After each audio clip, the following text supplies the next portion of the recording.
Shalom, selamat siang Bapak Ibu, Saudara-saudara yang dikasihi Tuhan.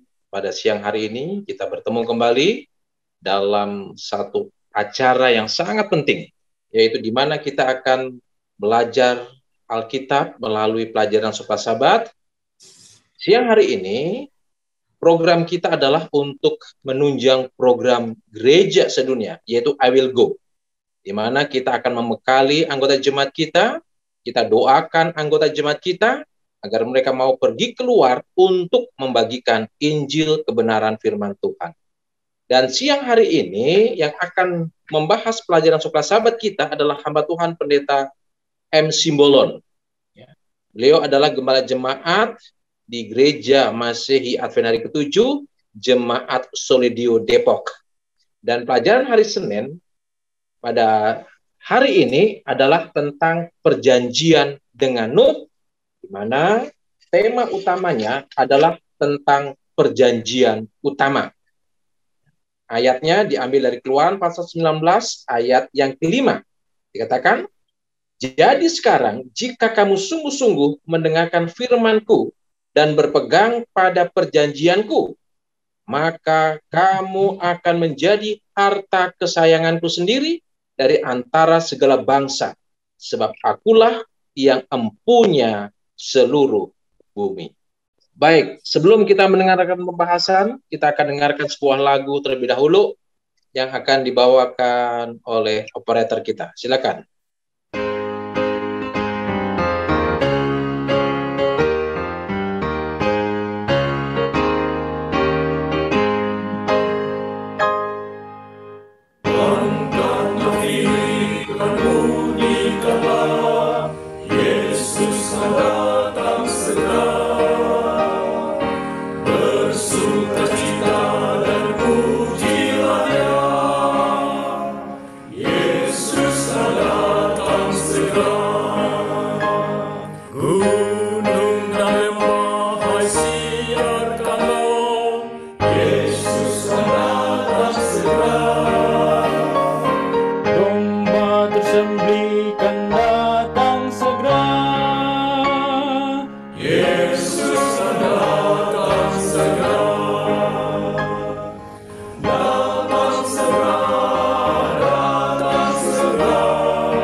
Baik, terima kasih. Sebelum kita tiba untuk pembahasan pelajaran Sopan Sabat kita akan berdoa terlebih dahulu. Berdoa, Pendeta Simbolon berdoa. Mari kita berdoa. Bapa di sorga, di siang hari ini Tuhan kembali kami datang ke hadapan-Mu. Kami bersyukur atas segala kebaikan Tuhan, perlindungan Tuhan. Kembali kami berkumpul untuk mempelajari firman Tuhan dan juga menaikkan akan doa-doa permohonan kami. Bapa di sorga, biarlah bersama dengan kami dalam mempelajari firman-Mu dan juga memberkati hamba-Mu, Pendeta M. Simbolon, yang akan membagikan firman Tuhan. Biarlah kata-kata yang disampaikan berasal dari firman Tuhan untuk mendekatkan hidup kami lebih dekat kepadamu. Terima kasih Tuhan, kehendak menjadi atas kami. Kami serahkan hidup kami sepenuhnya hanya ke dalam tangan Tuhan. Di dalam nama Yesus kami berdoa dan mengucap syukur. Amin.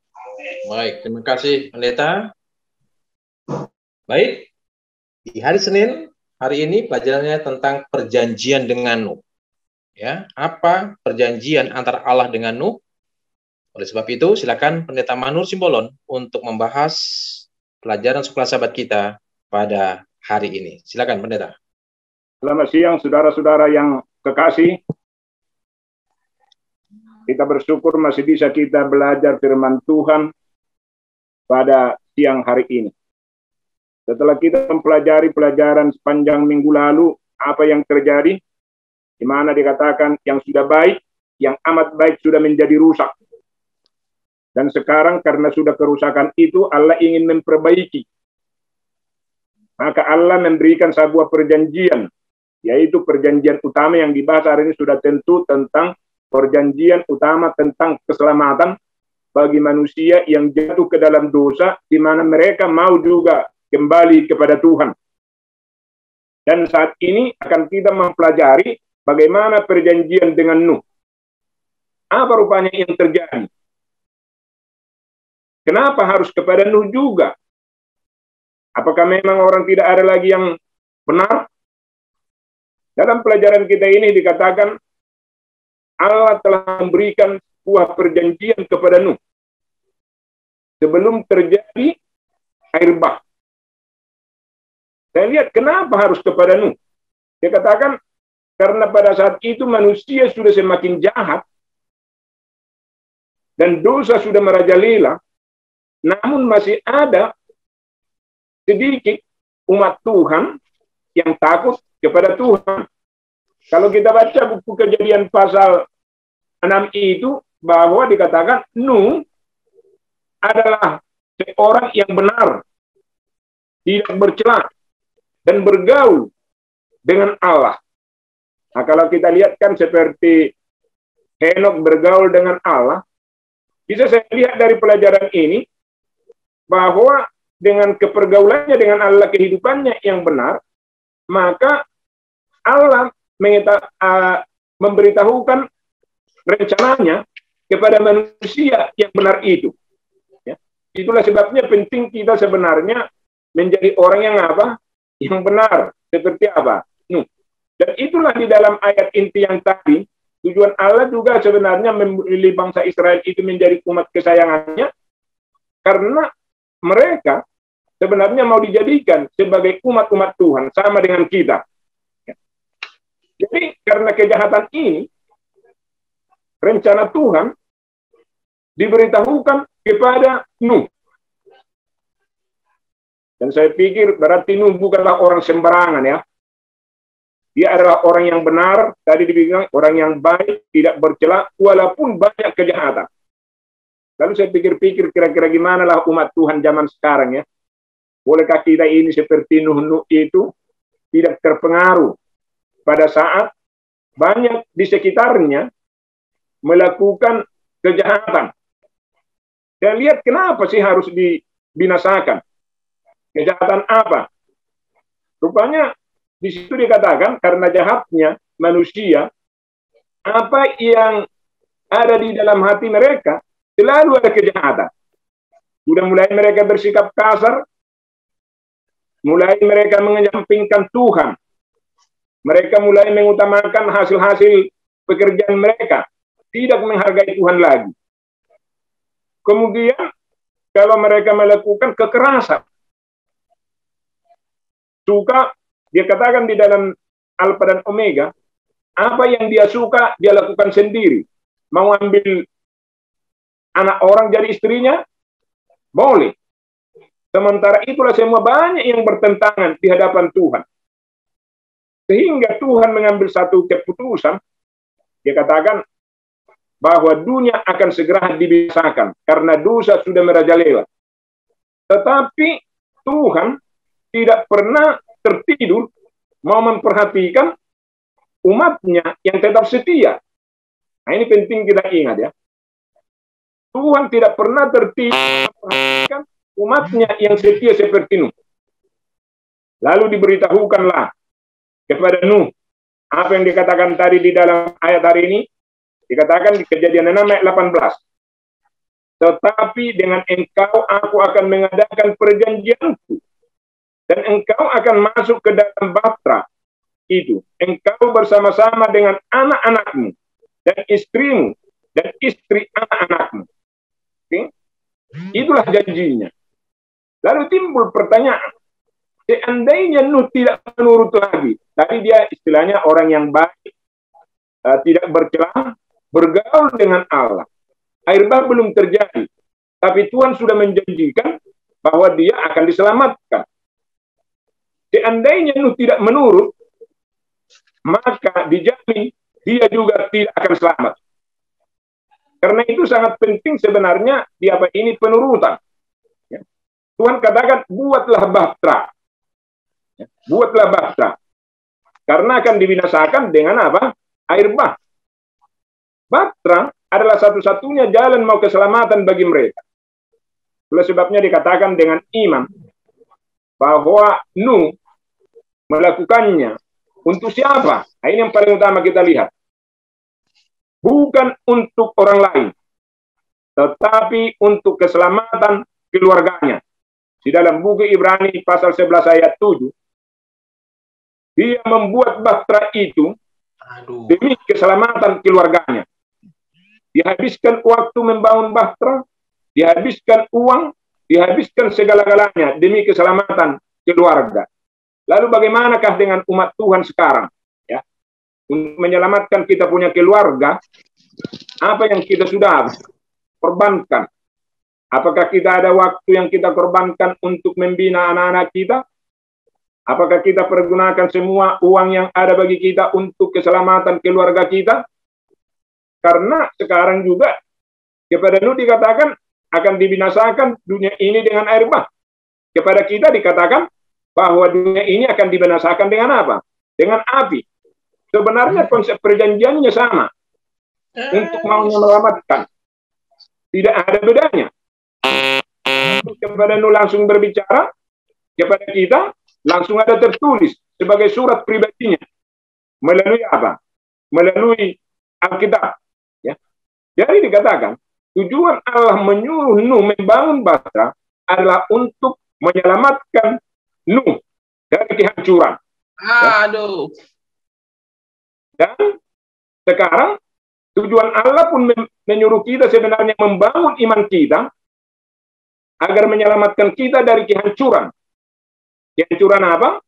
Sudah kehancuran moral juga, kehancuran dari api neraka nanti. Jadi jelas sekali maksud daripada pelajaran. Nah, di dalam membina keluarganya Nuh, dia juga harus I will go. Membuat imannya semakin bertumbuh, dia juga pergi menginjil. Alkitab itu katakan dia 120 tahun. Saya pikir-pikir memang benar juga ya. Kalau kita juga mau membuat iman kita semakin lebih bertumbuh, semakin kuat, maka kita harus pergi juga menginjil. I will go. Sama seperti Nuh. Imannya makin bertumbuh pada waktu dia melakukan I will go.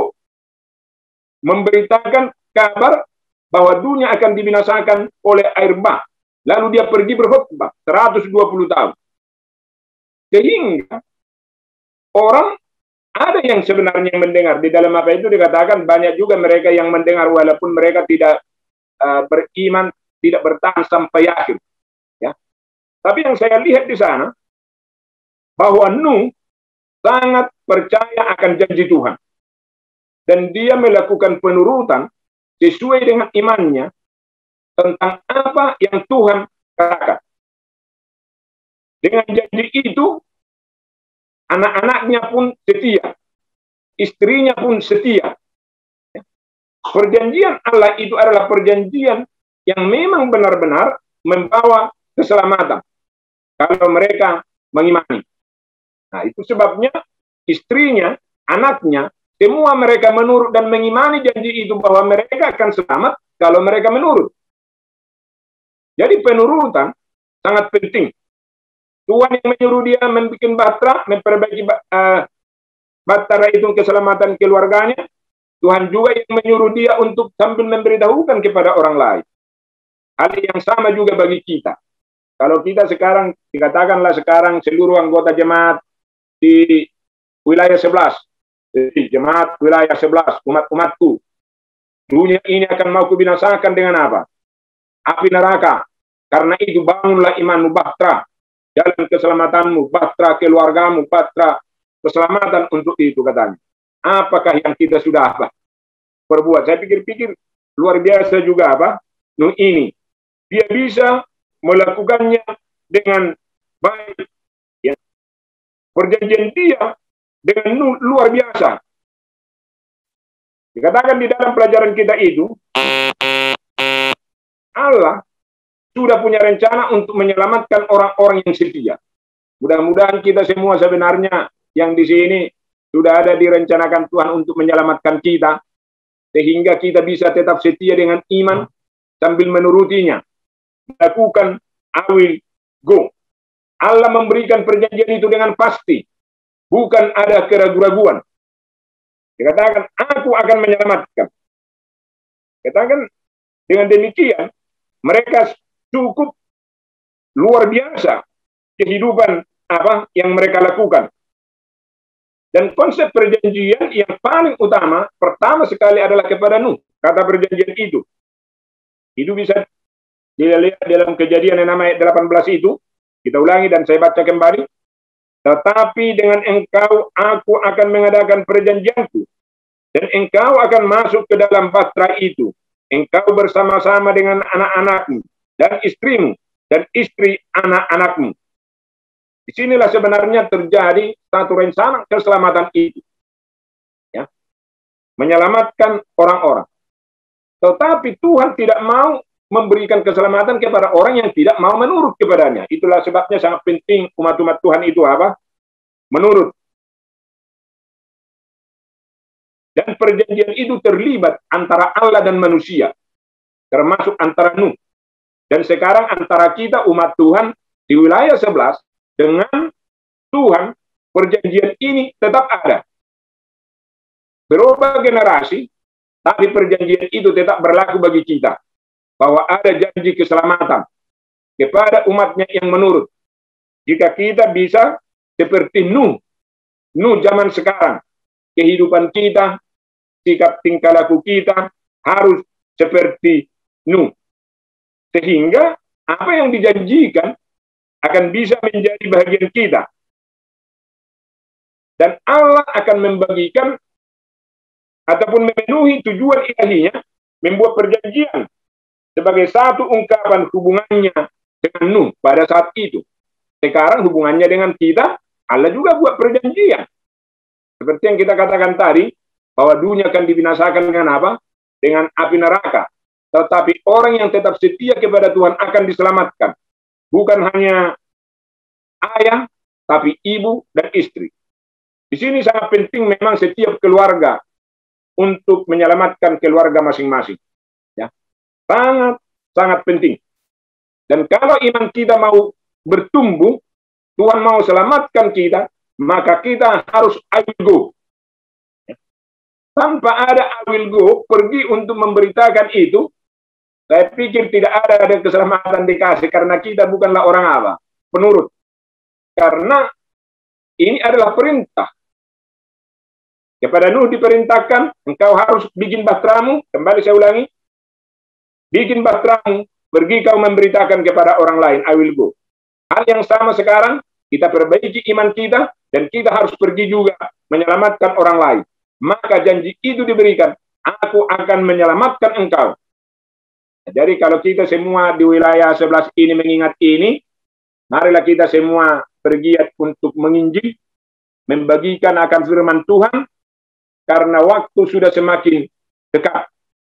Ya, Nuh semakin dekat kepada perjanjian itu, waktu semakin hebat dia untuk menginjil. Kita pun semua umat Tuhan di jemaat di apa ini di wilayah 11, kita tahu waktu Tuhan sudah semakin dekat, dunia akan segera dibinasakan. Mari kita bagi waktu kita untuk lebih pergi menginjil. I will go, walaupun mungkin mereka ya tidak bertobat, ya kita nggak punya kuasa, tapi ada tanggung jawab kita menyampaikan kabar keselamatan bagi mereka. Jadi janji Nuh adalah menjadi janji kita pada saat ini.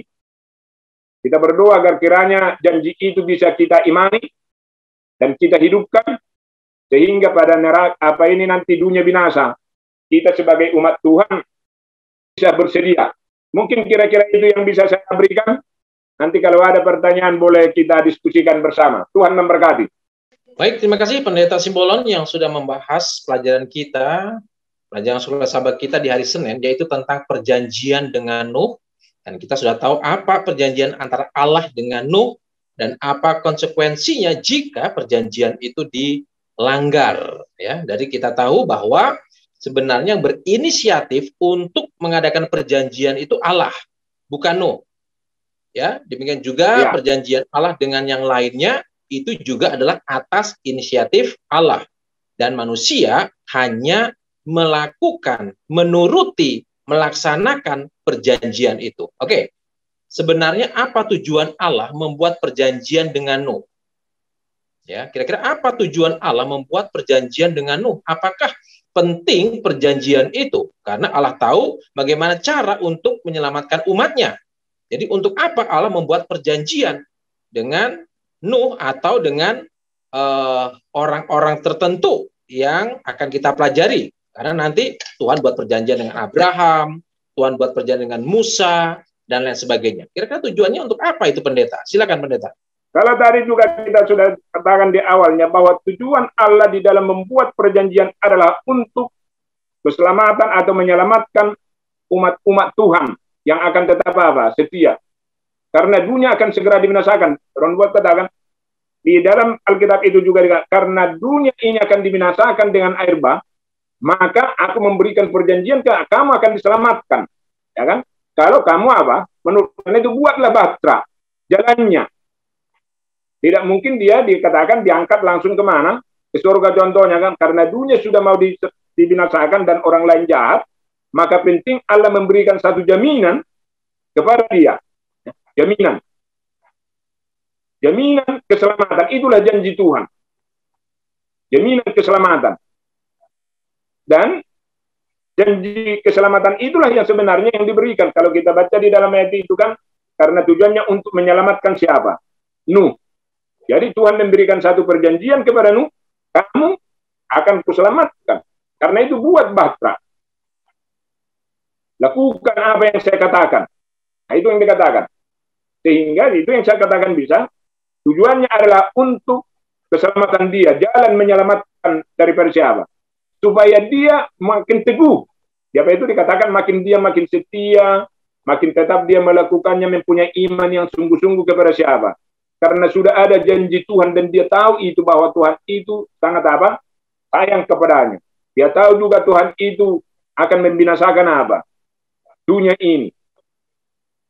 Nah, itulah sebabnya tujuannya Allah sebenarnya di apa itu dikatakan untuk tujuan keselamatan daripada siapa? Nuh. Dalam pelajaran kalau seandainya Allah mungkin mengatakan, kamu lakukan itu tapi aku tidak jamin keselamatanmu ya. Berarti bukanlah satu apa? Perjanjian yang mau menyelamatkan. Tapi pelajaran hari ini mengatakan karena dunia mau dibinasakan, dia memberikan janji. Janji itulah yang menjadi harapan. Ya. Janji itulah menjadi harapan.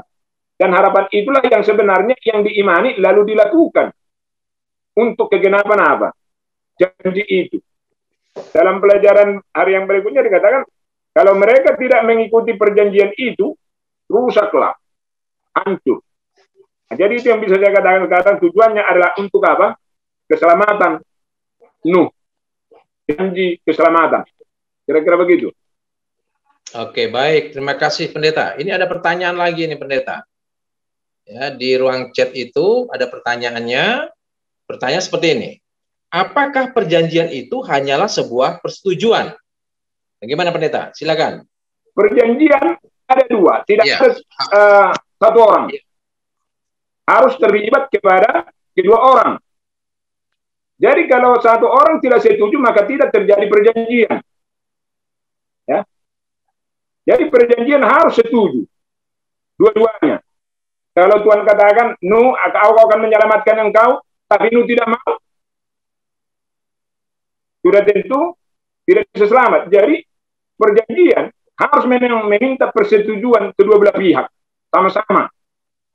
Allah memang seperti yang dibilang pendeta James tadi, Allah menawarkan apa perjanjian itu kepada siapa, lalu dia terima. Jadi sangat penting persetujuan.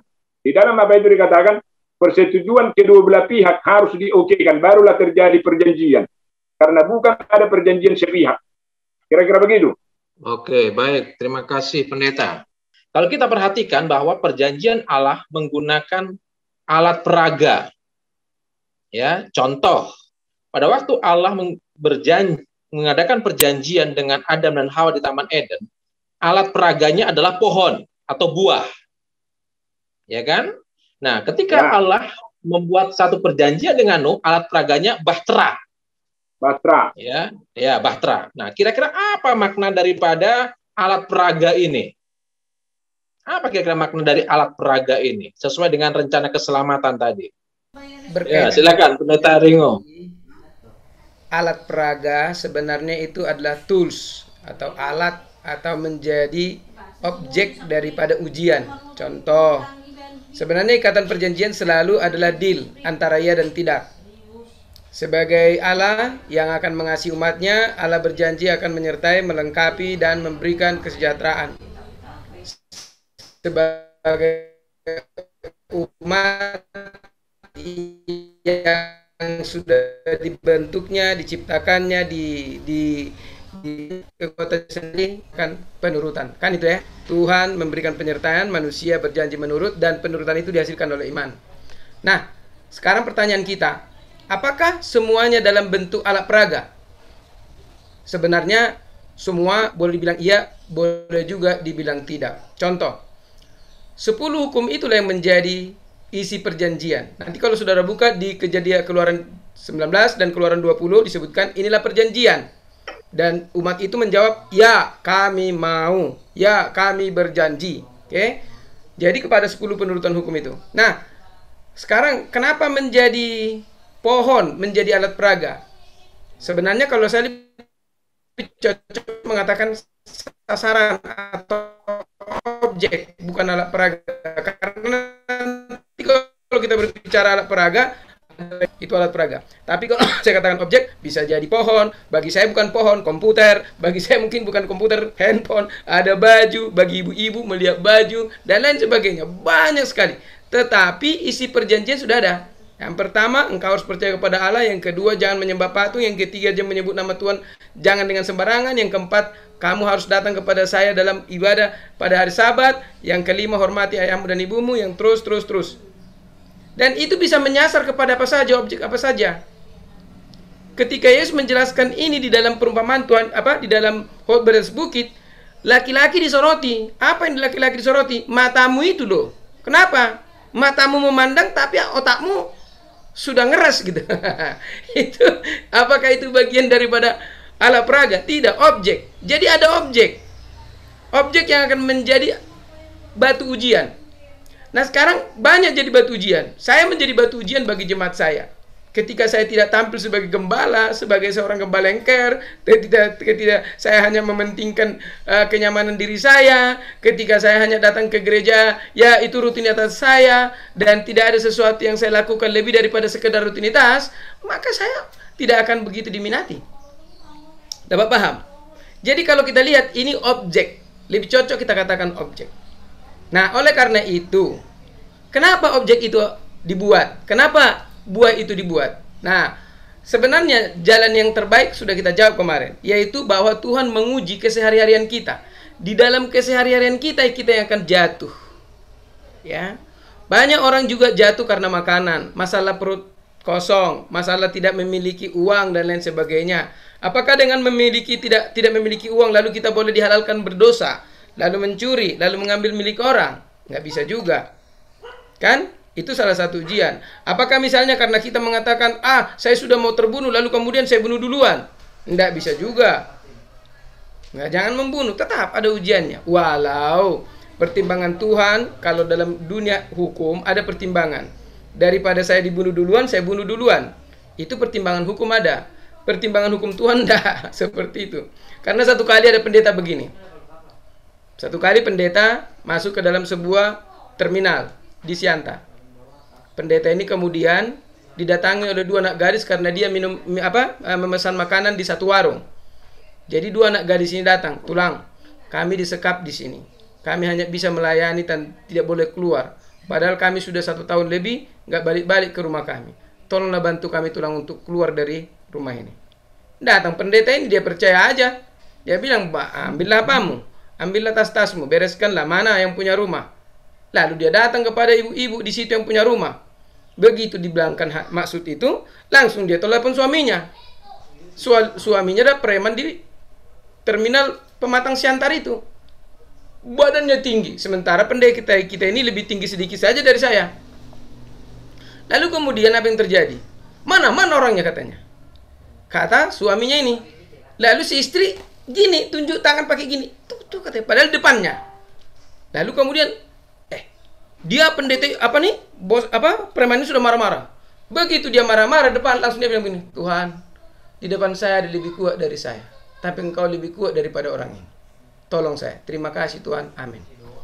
Dia bilang sama anak gadis, "Ikut saya." Ikut. Apakah dia harus tonjok? Apakah dia harus lawan? Buktinya Tuhan bekerja. Jadi ketika ada objek dan kemudian kita berhadapan dengan objek, lalu kita kemungkinan akan bisa memilih berdosa atau tidak, itu ada pilihan kita. Nggak bisa kita persalahkan siapa-siapa di situ. Karena Allah sudah berjanji, itulah ikatan perjanjian. Aku akan menyertai, aku akan memberikan solusi, aku akan membantu engkau, dan itu semua kita imani. Nah, jadi disinilah tadi itu supaya kita dapat pahami bahwa bukan tujuan Tuhan melalui buah pohon itu Adam dan Hawa berdosa. Kalau tidak melalui buah pohon itu, yang lain akan bisa menjadi batu ujian. Karena di dalam tempat di mana kita berada, semuanya bisa menjadi batu ujian. Kita sudah bayangkan istri bisa menjadi batu ujian. Bahkan kita seringkali lebih marah-marah daripada yang kita harapkan. Sampai kita memaki-maki barangkali. Itu kan sudah berdosa. Itu juga batu ujian. Anak-anak, waduh, sampai kita nggak sadar lagi bahwa kita sudah berteriak-teriak kepada anak. Batu ujian. Apalagi, aduh, uang tidak ada, mau bayar iuran listrik. Aduh, kita salahkan istri dan lain sebagainya. Semua batu ujian. Jadi yang pasti adalah bahwa di dalam segala pergerakan kita ada batu ujian. Tinggal sekarang satu. Apa itu? Mari kita serahkan kepada Tuhan. Kalau itu merupakan problem, mari kita datang kepada Tuhan. Tuhan, bagaimanapun ini harus selesai, tolong tunjukkan jalan. Kemarin saya datangi orang ke gereja dan begini, nggak punya pekerjaan Pak Pendeta, tolong tunjukkan. Saya ini sebagai pendeta dari mana tunjukkan pekerjaan? Tapi mari kita berdoa. Mana tahu nanti ada jalan keluar. Sekarang saya sedang berpikir kemana? Saya belum berhenti sambil saya mengetik di sini. Siapa yang harus saya hubungi supaya dapat pekerjaan ini? Orang-orang ada 3 orang yang datang ke gereja minta supaya ditolong dapat pekerjaan. Dan ada 1 orang yang saya minta supaya dikontak saya, sampai hari ini belum dikontak saya. Nah, semua ini batu ujian. Tetapi percayalah, Allah ada di setiap batu ujian kita untuk menjadikan kita pemenang. Semoga Tuhan memberkati kita. Amin. Amin. Terima kasih. Ada Pendeta Simbolon mau tambahkan lagi? Katakan di sana apa fungsi daripada semua batu ujian, alat peraga. Ya kan? Jadi alat peraga kita itu sebenarnya semua mempraktekkan iman kepada penebus. Apapun itu sebenarnya, itu adalah mau mempraktekkan iman kita kepada penebus. Seperti bangsa Israel dulu kan, iman kepada Yesus Kristus, korban-korban, Nuh juga. Jadi sekarang ini pun memang apa seperti yang dibilang Pak Sering, walaupun hukum itu juga itu sebagai mempraktekkan iman kita bahwa Tuhan akan menyelamatkan melalui penurutan. Jadi semua alat peraga ini sebenarnya adalah untuk mempraktekkan iman kita kepada siapa? Kepada Tuhan. Entah apapun itu. Apakah melalui berdua tadi? Apakah mungkin itu? Tetapi yang jelas, semua alat peraga adalah untuk mempraktekkan iman kita kepada siapa? Penebus yang akan datang. Kalau umpamanya dulu kepada kedatangan Yesus pertama, sekarang kita mempraktekkan semua untuk kepada kedatangan Yesus yang kedua kali. Supaya kita bisa dibawa kemana? Ke surga. Jadi hukum yang tadi pun kita lakukan sebenarnya itu karena perjanjian itu dengan penurutan kita akan dibawa nanti kemana? Ke surga juga dengan kasih Tuhan. Kira-kira begitu mungkin menambah sedikit Pak Ordina. Ya, baik, terima kasih ya. Ya, saya tambahkan sedikit lagi lah ya supaya lengkap jawaban kita bahwa kenapa Tuhan menggunakan alat-alat peraga seperti itu adalah itu sebagai pengingat ya. Jadi ketika Adam dan Hawa ya melihat pohon itu, maka mereka akan mengingat bahwa ada perjanjian antara mereka dengan Allah. Ketika Tuhan menyuruh Nuh untuk membuat bahtera, maka dia akan mengingat perjanjian antara Allah dengan dia sebagai rencana keselamatan, sebagai jalan keselamatan. Demikian juga dengan kita. Ada perjanjian kita dengan Allah, yaitu ketika kita dibaptiskan. Ya, baptisan itu adalah peragaan. Kemudian ketika kita mengikuti perjamuan suci, anggur, roti, nah, itu juga sebagai alat untuk mengingat ada perjanjian kita secara pribadi dengan Allah. Ya, jadi menurut saya itu adalah sebagai alat pengingat supaya kita menyadari ada perjanjian kita secara pribadi dengan Allah. Oke, terima kasih.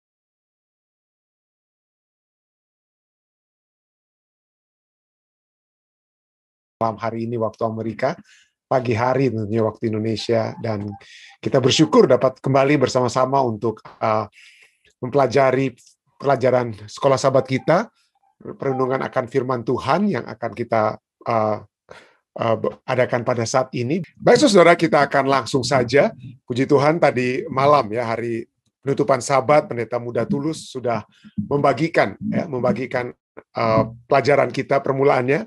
Dan pada saat ini kita akan masuk kepada perjanjian yang utama ya, Keluaran 19 ayat 5 ya, di sana saya percaya ini ya.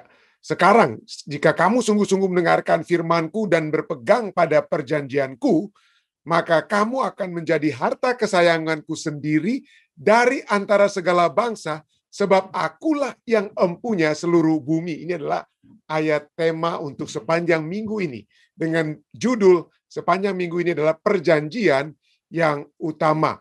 Dan pada malam hari ini, kita akan membahas tentang dasar-dasar daripada perjanjian. Inilah yang kita akan lihat pada saat ini ya. Mari kita langsung saja kepada pelajaran kita pada malam hari ini. Sana dikatakan, Aku akan, Kejadian 17 ayat 2, Aku akan mengadakan perjanjian antara aku dan engkau. Jadi, yang mengadakan perjanjian ini antara siapa ya? Antara Allah dan engkau, manusia ya. Dan aku akan membuat engkau sangat banyak. Jadi di sini kita lihat ini perjanjian yang kita nanti akan lihat, ini perjanjian antara Allah dan Abraham. Ya, perjanjian antara Allah dan Abraham. Kejadian 17 ayat 2. Nah, kata Ibrani yang diterjemahkan perjanjian, bahasa Inggrisnya covenant, yang muncul sekitar 287 kali. Ya, dalam perjanjian lama adalah kata bahasa Ibraninya berith, ya, kata berith. Nah, kata ini dapat diterjemahkan juga sebagai wasiat atau surat wasiat, testament. Ya, makanya dalam Alkitab bahasa Inggris ada katakan Old Testament, New Testament, wasiat yang lama atau surat wasiat yang lama dan surat wasiat yang baru atau covenant ya. Perjanjian lama dan juga perjanjian baru. Sangat disayangkan ya. Tentunya ada hal yang dapat kita jelaskan sehubungan dengan perjanjian lama dan baru tersebut yang berdasarkan dari kitab Yeremia 31 ayatnya yang ke-31. Tetapi banyak umat Kristen yang katakan, oh ini perjanjian yang lama itu udah tidak perlu lagi. Ya, kita tidak perlu lagi dengan perjanjian yang lama, kita hanya pegang perjanjian yang baru. Nah, kalau kita nanti pelajari sepanjang triwulan ini, satu triwulan ini, kita akan dapati tentang apa sesungguhnya perjanjian yang lama dan baru. Seberapa bedanya mereka? Apa yang membedakan mereka? Atau apa perubahan yang telah terjadi? Nah, mungkin spoiler alert-nya dapat saya katakan bahwa tidak ada yang apa ya, kecuali yang lama itu di dalam apa ya, ada ditunjukkan di luar, sedangkan yang baru itu kalau bisa sudah tertanam di dalam hati kita. Tapi poinnya adalah itu berbicara berith itu, kembali lagi pelajaran sekolah sahabat kita, berbicara tentang apa? Wasiat, perjanjian atau surat wasiat atau surat perjanjian. Nah, asal mula kata ini tidak jelas ya. Untuk pada saat saya mengambil masteral saya di Filipina, maka tesis saya untuk Master of Arts in Religion di Perjanjian Lama adalah sehubungan dengan perjanjian, ya, sehubungan dengan the Sinaitic Covenant in Daniel, di Daniel pasal 9 ayatnya 27. Jadi berbicara tentang the covenant itu, perjanjian itu di Daniel 9 ayat 27. Jadi saya coba saya baca tentang apa itu asal usul, arti kata daripada berith ini. Ada yang katakan dari Akadian baru, BARRU ya, baru. Tapi belum jelas, bahwa tidak ada ahli Alkitab yang dapat melihat apa arti sesungguhnya daripada kata berith ini ya. Jadi dengan kata itu sebabnya pelajaran sekolah sahabat kita katakan asal mula kata ini tidak jelas, tetapi telah berarti, dan itu betul ya. Tetapi itu telah berarti mengikat dua pihak bersama-sama. Ada ikatan, ada bond atau ikatan ya, mengikat dua pihak bersama-sama. Akan tetapi kata berith ini digunakan untuk beragam jenis ikatan. Apakah antara manusia dengan manusia atau antara manusia dengan Allah. Kata tersebut biasa digunakan di mana ada dua pihak, ya, adalah manusia dan secara khusus digunakan secara rohani, ya, ada untuk perjanjian antara Allah dan manusia. Dan penggunaan secara rohani itu sepenuhnya adalah sebuah metafora yang didasarkan atas penggunaan biasa, tetapi memiliki konotasi hubungan yang lebih dalam, menurut Arthur Thompson dalam Covenant di Old Testament di ISBE, International Standard Bible Encyclopedia. Jadi seperti perjanjian perkawinan, perjanjian kitab suci berarti sebuah hubungan atau sebuah persetujuan. Sebab sebagai satu persetujuan, perjanjian kitab suci ialah itu berisi 3 unsur dasar. Perjanjian kitab suci ialah berisi 3 unsur dasar. Yang pertama, Allah meneguhkan janji-janji perjanjian itu dengan sumpah. Ya. Kalau kita lihat Galatia 3 ayat 16 dengan vow, ya, dengan Allah mengadakan vow. Ya. Yang kedua, bahwa di dalam perjanjian tersebut ada kewajiban, ada hal-hal yang dituntut, yaitu apa? Penurutan kepada kehendak Allah. Seperti yang dinyatakan dalam 10 hukum dalam Ulangan 4 ayat 13. Dan unsur ketiga adalah cara di mana kewajiban perjanjian Allah sepenuhnya itu digenapi adalah melalui Kristus dan rencana keselamatan. Jadi ada 3 unsur dalam setiap perjanjian ya. Jadi perjanjian itu mengikat. Jadi dengan kata lain ada sumpah, ada seperti pinky swear-nya atau apa ya. Anak-anak sering kali bikin itu. Jadi itu adalah satu hal yang mengikat dan ada yang diwajibkan untuk dibuat oleh kedua belah pihak. Ya, yang satu mungkin yang memberikan berkat, yang satu untuk dapat memperoleh berkat, ya harus menurut, seperti begitu ya. Dan yang ketiga, di mana kewajiban itu digenapi, itu bukan, kalau kita lihat perjanjian antara Allah dan kita, itu bukan apa yang kita akan berikan kepada Allah, tetapi apa yang Allah berikan kepada kita. Jadi Allah yang buat perjanjian, dan dia akan memberikan apa? Nanti saya akan bahas sedikit. Ini sedikit berbeda dengan perjanjian dengan apa yang ada di dalam dunia. Kenapa? Karena Allah yang memberikan perjanjian, dialah yang lebih berkuasa dari manusia, tetapi pada saat dia memberikan perjanjiannya itu, gantinya dia mengambil sesuatu dari manusia, tapi Allah sendiri yang memberikan sesuatu yang sangat berharga kepada umat manusia. Jadi perhatikan 3 unsur. Mari kita kembali ke pelajaran sahabat kita ya. Perhatikan 3 unsur yang didaftarkan di atas, yaitu janji-janji Allah, penurutan kita, dan rencana apa? Rencana keselamatan. Nah, ingat, ini kita akan bahas di hari, saya percaya itu hari Selasa, perjanjian dengan Abraham. Tetapi kita lihat pada saat perjanjian dibuat, seringkali di zaman dahulu, yang dituntut untuk menunjukkan penurutannya itu hanya pihak yang lemah. Itu dalam arti ini adalah manusia. Tetapi kita akan lihat bagaimana ikatan penurutan itu yang seharusnya dibuktikan oleh manusia, tetapi kepada manusia Allah sendiri yang mengikat dirinya untuk menurut atau memenuhi perjanjian tersebut. Ini satu apa ya? Satu hal yang luar biasa yang akan kita pelajari nantinya pada saat kita tiba, pada saat kita membahas perjanjian antara Allah dan Abraham. Tapi nanti kita akan lihat itu dia. Jadi kita lihat sini, ini bukan dari yang kita baca yang saat ini ya, yang saat ini di atas ini, kita lihat janji-janji itu dibuat, janji-janji Allah, penurutan kita, walaupun saya sudah katakan nanti kita akan pelajari tentang Abraham, itu ada penurutan Allah juga ya. Dan rencana keselamatan ya, rencana keselamatan yang Allah berikan. Nah, mari kita baca. Bagaimana Anda dapat melihat faktor-faktor ini bekerja dalam perjalanan Anda sendiri bersama dengan Tuhan ya. Allah memberikan janji-janjinya dalam kitab suci kepada kita. Ya, ada perjanjian yang Allah sudah berikan. Bagaimana dengan penurutan kita? Ya, adakah kita menuruti pada saat Allah katakan, kalau kamu buat seperti ini, ya lihatlah, ya, ada begitu banyak ya, janji-janji Tuhan yang Tuhan sudah berikan, dan poinnya adakah kita memiliki penurutan kepada kehendak Allah tersebut, dan adakah keselamatan itu telah menjadi juga bagian kita. Jadi tuliskanlah satu paragraf yang menggambarkan bagaimana faktor-faktor ini diwujudkan dalam kehidupan kita saat ini. Nah, dalam perjanjian lama, mari kita terus baca ya. Dalam perjanjian lama, jenis sistem korban, ya, jenis sistem korban. Jadi pada saat orang-orang Israel di zaman perjanjian lama, mereka bersalah, mereka harus apa? Ya, mereka harus membawa korban. Khususnya kalau dosa itu semakin berat, mereka harus membawa korban tertentu, dan korban itu harus mereka sembelih sendiri, lalu kemudian apa? Diserahkan. Jadi dengan kata lain, itu menggambarkan apa ya? Bahwa dosa itu apa ya? Dosa itu ada akibatnya. Inilah kita akan pelajari pada saat ini. Jadi dalam perjanjian lama, jenis sistem korban mengajarkan umat tentang keseluruhan rencana keselamatan. Melalui lambang-lambangnya, para bapa dan orang Israel belajar mempraktekkan iman kepada penebus yang akan datang. Dosa mereka, tapi gantinya mereka yang harus menumpahkan darah mereka. Mereka menumpahkan darah apa? Anak domba atau anak lembu dan lain sebagainya. Jadi itulah yang mempraktekkan iman kepada penebus yang akan datang.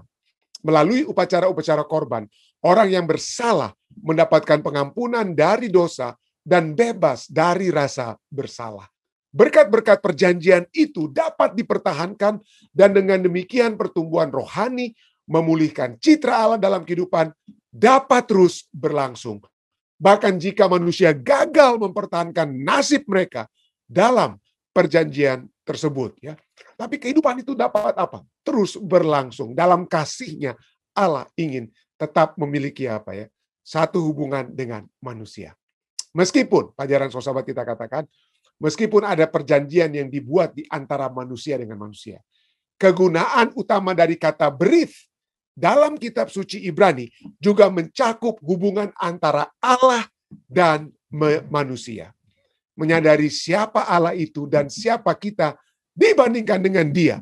Jenis hubungan apakah perjanjian itu gambarkan bagi kita. Nah, kita lihat ya, bahwa pada satu pelajaran yang sangat menarik akan kita pelajari ya sepanjang minggu ini. Mungkin saat ini kita masih ada kabut yang menyelimuti pemahaman kita tentang perjanjian tersebut. Tapi pada saat kita masuk dari waktu ke waktu, pada saat besok kita mempelajari tentang perjanjian Allah dengan Noah, jadi dengan Nuh, itu kata pertama berith itu muncul pada saat Tuhan berbicara dengan Nuh, ya. Kata berith itu muncul dalam Kejadian 6 ayat 11. Nanti kita akan lihat ya. Tetapi disinilah kita lihat bahwa Allah sesungguhnya ingin selalu menjalin, dan bukan hanya menjalin hubungan dengan manusia, tetapi mengikat hubungan dengan manusia. Kenapa Allah mengikat? Kenapa Allah tidak buat bebas saja? Ya. Kenapa Allah tidak buat hubungan yang, dengan kata lain ya, manusia sekarang banyak berpikir dalam hubungan sesama manusia, misalnya dalam hubungan pernikahan. Banyak orang di Amerika ini pikir, wah, kalau hubungan pernikahan itu sangat mengikat. Kita tidak suka diikat-ikat. Kita ingin hubungan yang apa ya? Yang bebas, ya. Free relationship. Jadi walaupun saya punya pacar atau apa ya, Marilah kita memiliki persetujuan, saya masih tetap bebas. Jangan kita masuk ke dalam hubungan pernikahan. Tapi Allah bukan seperti kita dengan pemikiran berdosa kita ya. Allah ingin memberikan satu ikatan. Nah, ikatan itu bukan supaya kita tidak bebas. Tetapi ikatan itu adalah Allah berikan. Perjanjian itu, sumpah pernikahan itu, bukan hanya manusia yang ucapkan kepada Allah, tetapi Allah ungkapkan kepada manusia. Kenapa? Supaya manusia memiliki keyakinan, supaya manusia memiliki keamanan, ya, ada proteksi. Nah, kenapa saya katakan ini?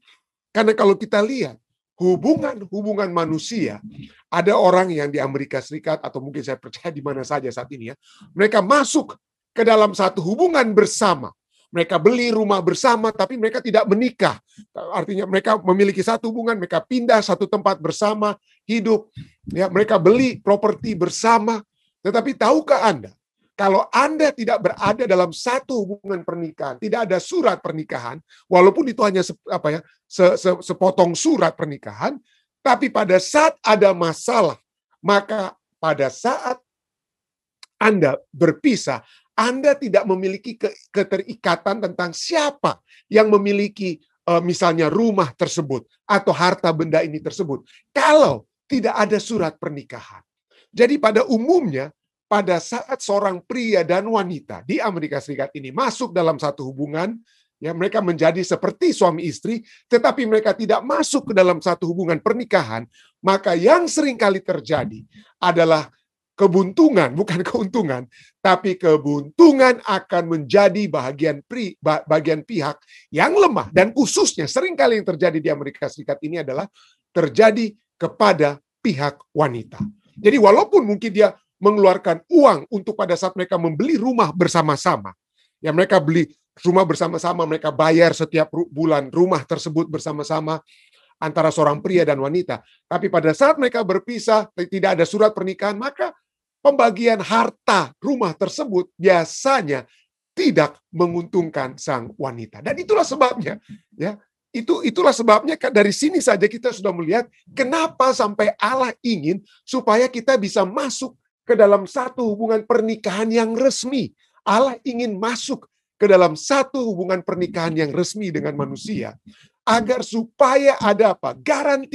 Ada garansi dari keadaan yang terbaik yang dapat Allah berikan kepada manusia. Kalau misalnya Allah hanya dalam tanda kutip kumpul kebo istilahnya, Allah hanya kumpul kebo dengan manusia, maka Allah tidak terikat untuk memenuhi janji-janji yang dapat Dia berikan kepada manusia. Tetapi keterikatan perjanjian tersebut telah memberikan keuntungan bukan kepada Allah, tetapi kepada manusia. Dan kita lihat pelajaran kita ya, pendahuluan ini, bagaimana rencana keselamatan itu pada saat ada covenant tersebut, maka Allah terikat untuk memenuhi perjanjiannya. Dan kalau kita lihat dalam Alkitab ya, Allah memang orang bilang ya sangat rindu. Saya tidak menggunakan kata pasar di Indonesia ngebet ya. Tapi Allah sangat rindu menjalin satu hubungan dengan manusia. Ya, coba kita lihat ya, hubungan Allah dan manusia itu bagaimana itu sangat hebat, ditekankan. Penciptaan alam semesta ini hanya 2 fatsal, hanya Kejadian 1 dan Kejadian 2. Dan sekalipun demikian, Kejadian 2 sekalipun itu berbicara fokusnya itu adalah kepada penciptaan manusia. Ya, tentu saja Kejadian 1 berbicara penciptaan semuanya ya. Tapi Kejadian 2 fokusnya itu dimulaikan dengan Adam, lalu kemudian diciptakan apa? Sepertinya ya, seakan-akan menciptakan tumbuh-tumbuhan, lalu binatang, lalu kemudian Hawa. Jadi dimulai dan diakhiri dengan manusia. Dan di tengah-tengahnya adalah apa? Tentang tumbuh-tumbuhan dan apa? Binatang. Tapi kita lihat di situ, walaupun demikian, oke lah kita katakan Kejadian 1 dan 2 berbicara tentang penciptaan alam semesta. Fatsal, 2 fatsal saja. Tapi coba kita lihat. Pada saat Allah masuk ke dalam satu hubungan dengan manusia, berapa fatsal yang Dia tulis? Ya. Dengan Abraham ada 13 fatsal. Dengan Abraham ada 13 fatsal. Allah memberi rincian tentang hubungannya dengan Abraham. Ya, hubungan dengan 13. Dengan Yakub ada 10 fatsal. Dengan Yusuf ada 12 fatsal, bukan fatal. Saya tidak sempat salah tulis S-nya ya. Jadi ada 12 fatsal dengan hubungan Yusuf. Dengan kata lain, menjalin hubungan dengan manusia itu jauh lebih penting daripada mencoba untuk mendeskripsikan, menjelaskan bagaimana dia menciptakan alam semesta itu. Ya. Tuhan lebih concern dengan hubungannya dengan manusia, apalagi dengan manusia yang apa ya, berdosa. Jadi fokusnya itu lebih kepada apa? Manusia dan keselamatan mereka. Abraham, bagaimana dia apa? Lari kiri kanan, tapi Tuhan apa? Tarik. Keselamatan Abraham itu menjadi penting bagi Tuhan. Yakub juga membuat masalah, tapi Tuhan apa? Tuhan bawa dia balik kembali. Jadi Allah sangat rindu untuk memberikan satu contoh tentang bagaimana concern-nya itu adalah kepada manusia. Dan bukan itu saja. Kalau kita lihat Kejadian pasal 1, Allah menggunakan kata generik Allahnya itu adalah Elohim, ya, God, Elohim. Tetapi pada saat dia masuk dari Kejadian 2, dia masuk dalam satu hubungannya dengan Adam dan Hawa. Apa yang dia buat kepada Adam. Pada saat dia berbicara dengan hubungannya dengan Abraham, Yakub, Yusuf, dan semua orang lain. Allah tidak menggunakan Elohim atau Allah yang secara generik. Tapi dia menggunakan kata apa? Yahweh Elohim. Kenapa? Yahweh Elohim itu adalah satu nama pada saat Allah memasuki satu hubungan yang secara khusus dengan manusia. Jadi untuk namanya sendiri secara khusus, dia tidak menggunakan nama apa? Misalnya, dia tidak menggunakan kata apa? Pendeta, tidak. Tapi dia katakan apa? Pendeta rantung. Dengan kata lain lebih apa? Lebih spesifik. Dengan kata lain, Allah menggunakan apa? Istilah yang lebih spesifik pada saat dia menjangkau kita, manusia. Jadi kita bisa lihat dari sejak semula, Alkitab ini adalah apa? Tulang punggung daripada Alkitab itu adalah apa? Covenant ini, perjanjian itu, yang mengikat dua pihak bersama-sama. Nah, kata pertama, bukan Kejadian 6 ayat 11 tadi seperti saya katakan. Kata pertama munculnya kejadian itu, kata berit itu, adalah Kejadian 6 ayat 18, di mana itu dikatakan kepada Nuh. Allah katakan apa? Tetapi dengan engkau aku akan mengadakan perjanjianku, dan engkau akan masuk ke dalam bahtera itu. Engkau bersama-sama dengan anak-anakmu dan istrimu dan istri anak-anakmu. Jadi perjanjian. Kata berit itu muncul, itu di Kejadian 6 ayat 18 antara Allah dan apa ya? Allah dan Nuh. Di mana Allah ingin memberikan keselamatan kepada umat manusia.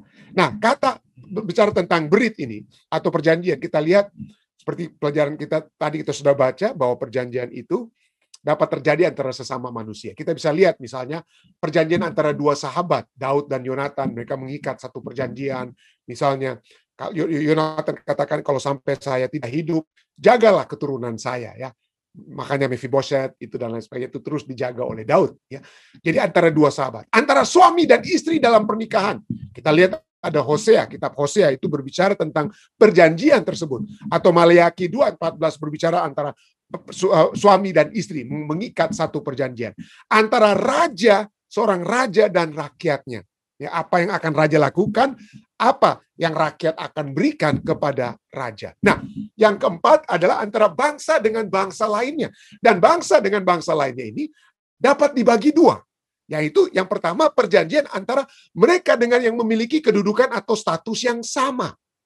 Yang memiliki status yang sama. Misalnya, Inggris dan Jerman. Wah, sama-sama kuat mereka ekonominya ya. Inggris dan Jerman. Jadi sama-sama sederajat dan kewajibannya itu bilateral, tidak ada yang dipaksakan. Jadi sama-sama mana yang untungnya, mana keuntungan yang bersama yang dapat diperoleh. Itu namanya parity covenant, perjanjian yang seimbang, perjanjian yang sama, seimbang. Tetapi yang kedua adalah yang disebut dengan istilah suzerainty covenant. Suzerainty covenant adalah satu kedudukan atau status yang tidak sama. Itu adalah satu perjanjian antara yang berkuasa dan yang dikuasai. Dan biasanya yang berkuasa ini buat apa? Dia akan buat stipulasi. Dia yang akan buat perjanjian. Dia bilang, oke, karena saya yang sudah berkuasa, kamu kalah dalam perang melawan saya, maka ini yang saya minta. Ya, kamu akan beri kepada saya ini, kamu harus apa ya? Penuhi itu ya. Yang dapat saya penuhi adalah saya tidak akan serang kamu atau saya tidak akan ganti kamu sebagai raja di kerajaan ini, tidak ya. Tapi yang penting kamu harus bayar saya setiap tahun. Jadi yang raja di atas itu yang menuntut. Dan apa yang terjadi?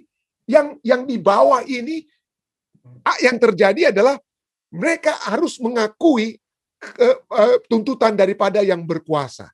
Dan biasanya raja-raja zaman dulu pada saat mereka membuat suzerainty covenant, ini yang mereka buat. Mereka akan potong binatang, lalu binatang itu ditaruh di kayu-kayu itu. Ini binatang ya, ini binatang misalnya ini kayu. Jadi ada dua atau tiga kayu ya, ditaruh oleh potongan-potongan binatang, lalu raja yang lemah, raja yang baru dikalahkan dalam peperangan, raja tersebut yang akan melewati potongan-potongan kayu tersebut. Ya, dia akan melewati. Kenapa? Simbolnya apa? Simbolnya adalah kalau kamu tidak memenuhi apa yang saya perintahkan kamu untuk penuhi dalam perjanjian kita, maka nasibmu akan sama dengan potongan daging tersebut. Kamu akan saya potong-potong. Jadi raja yang kalah itu, bangsa yang kalah itu, rajanya itu harus melewati apa? Potongan-potongan kayu, potongan binatang yang sudah yang sudah ditaruh di atas kayu tersebut yang runcing ya. Jadi raja, jadi itulah suzerainty covenant, itu perjanjian yang dibuat secara sepihak. Ya, perjanjian yang sudah dibuat secara sepihak. Nah, ada ya. Jadi pada saat kita lihat bagaimana pada bangsa Israel, pada saat Tuhan membuat perjanjian dengan bangsa Israel. Jadi ada kata pendahuluannya ya. Ada kata pendahuluannya ya. Ya. Dan setelah kata pendahuluan, inilah perjanjianku dengan engkau, dengan kata lain. Lalu kemudian ada sejarahnya. Yang seperti kita lihat dalam Keluaran 19, Tuhan katakan sejarahnya apa? Aku telah membawa engkau keluar dari Mesir, bagaikan di bawah kepak sayap burung Raja Wali. Lalu kemudian setelah itu apa? Dibuatlah apa? Setelah kita ada preamble, ada introduction, pendahuluan, lalu yang bagian kedua adalah di bagian sejarahnya, apa yang sudah dibuat. Lalu yang ketiga, dibuatlah peraturan-peraturan supaya kita tetap berada di dalam perjanjian tersebut. Dan apa itu peraturan antara Allah dan umat Israel? Yaitu 10 firman Tuhan. Jangan ada padamu ilah lain di hadapanku. Jangan ini, jangan itu, dan lain sebagainya. Ya. Dan kalau kamu setia, maka kamu akan kuberkati. Kalau engkau tidak setia, maka aku akan melepaskan apa? Penjagaanku kepadamu. Jadi ada itu semua. Jadi banyak orang, ahli-ahli Alkitab, pada saat mereka membaca Alkitab, lalu mereka melihat, oh ini rupanya perjanjian yang Allah buat dengan bangsa Israel itu bukan parity covenant, tetapi suzerainty covenant. Kenapa? Karena itu perjanjian yang dibuat secara sepihak antara Allah yang berkuasa dan bangsa Israel yang apa? Yang dikuasai. Jadi banyak ahli Alkitab yang langsung apa? Melihat bahwa perjanjian covenant antara Allah dan umat-umatnya adalah suzerainty covenant. Suzerainty covenant. Tetapi sesungguhnya, boleh kita akan lihat nanti, walaupun ada elemen-elemen sepertinya suzerainty covenant, tetapi perjanjian antara Allah dan umat-umatnya, saudara dan saya itu unik sekali. Ya, unik sekali. Nanti kita akan lihat, kita akan pelajari sepanjang minggu ini ya.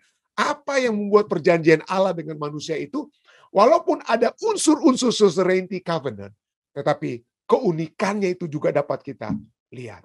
Tetapi mari kita kembali ya. Nanti kita akan simpan itu dia pada saat kita melihat perjanjian dengan yang lainnya. Tapi kata berit muncul dalam perjanjian antara Allah dan Nuh pertama kali. Kata berit juga muncul dalam perjanjian antara Allah dan Abraham dan lain-lain sebagainya. Ada 287 kali itu disebutkan di dalam Alkitab. Tetapi bukan berarti di dalam antara Allah dan Adam dan Hawa itu tidak ada perjanjian ya. Walaupun tidak ada kata berit, tetapi Kejadian 3:15 kita bisa melihat bagaimana perjanjian tersebut ada ya, walaupun tidak secara langsung.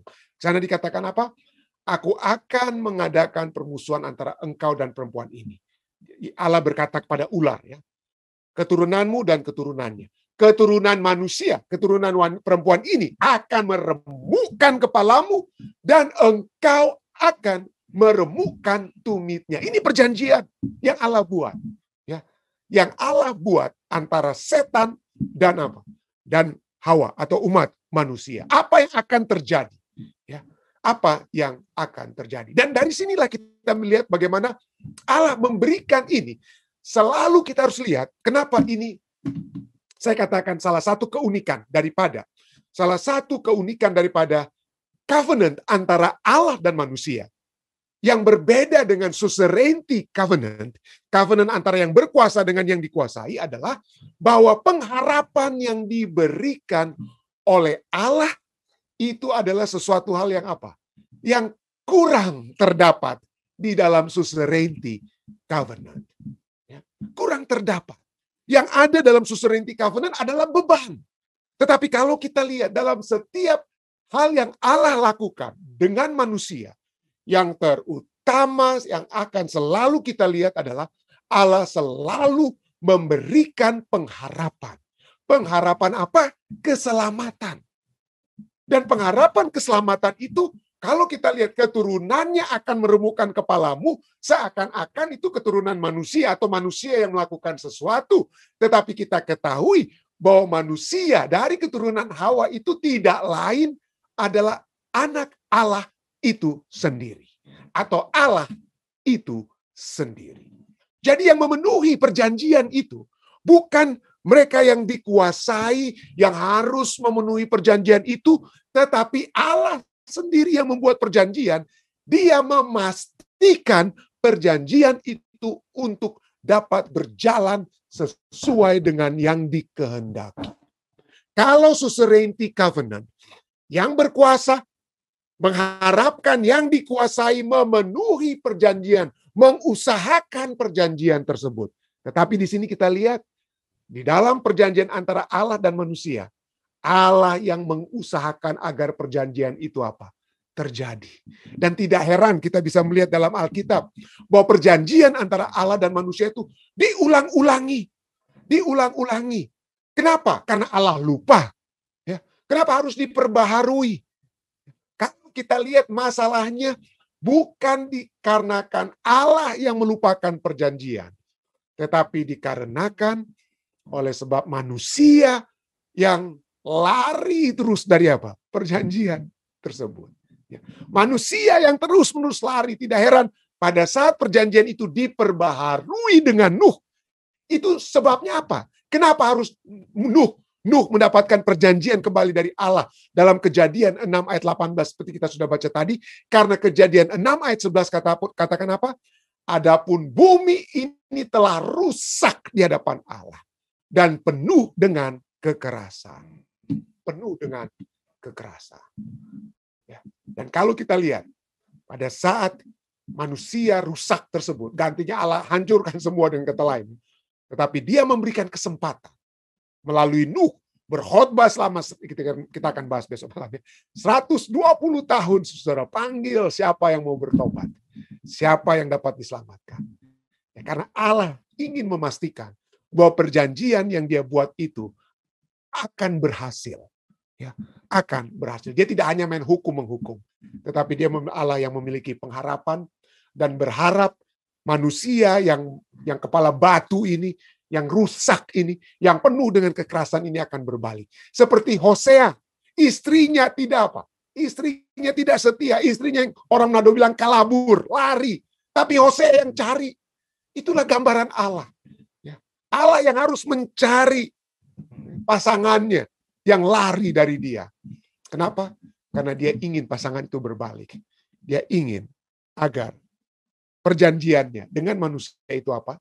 Dapat terus-menerus dipertahankan. Inilah yang dapat saya tambahkan pada saat ini sebagai pendahuluan dengan perjanjian yang akan kita bahas di sepanjang minggu ini.